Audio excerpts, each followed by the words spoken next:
Ben, ça fait environ 8 ans, j'ai été à l'université à l'État d'Iowa et un de nos voyages, on a été voir une ferme où qui élevait des veaux à forfait.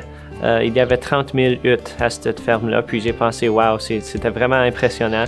Et je l'ai trouvé les veaux étaient très beaux, la croissance était bien, il y avait des bons protocoles pour élever ces veaux.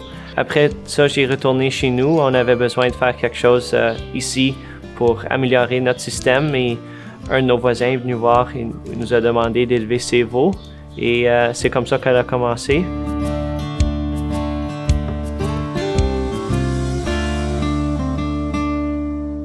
En moyenne par année, on élève environ 400 veaux qu'on retourne à d'autres fermes, puis environ 25% de ces veaux-là sont de nous autres. Mais tous les veaux sont élevés de la même manière. Si c'est bon pour nos veaux, c'est bon pour les clients.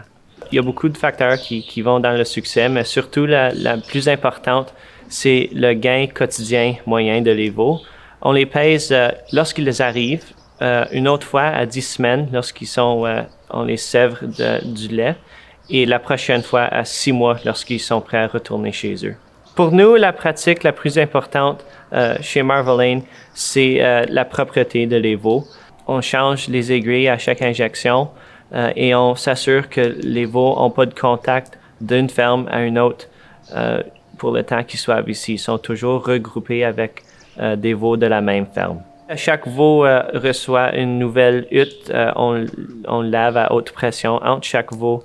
On nettoie la paille et on a toujours des nouvelles bouteilles et une nouvelle tétine à chaque alimentation.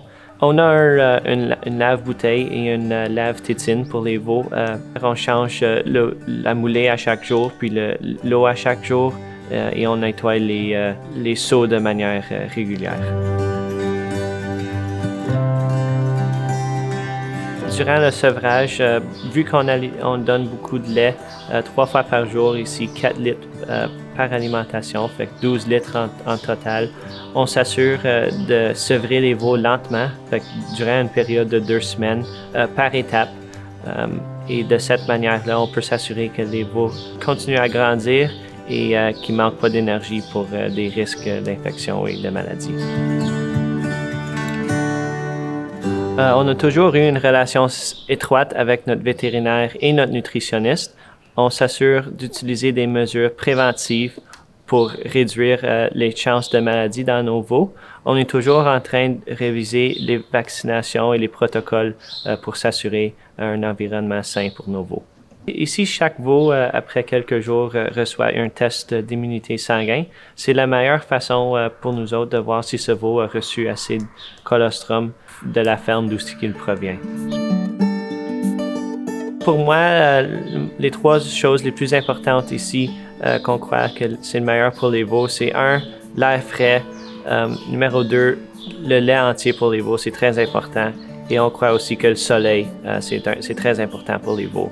On croit ici à Marvel-Ain que les huttes sont toujours un système sans égal pour élever les veaux.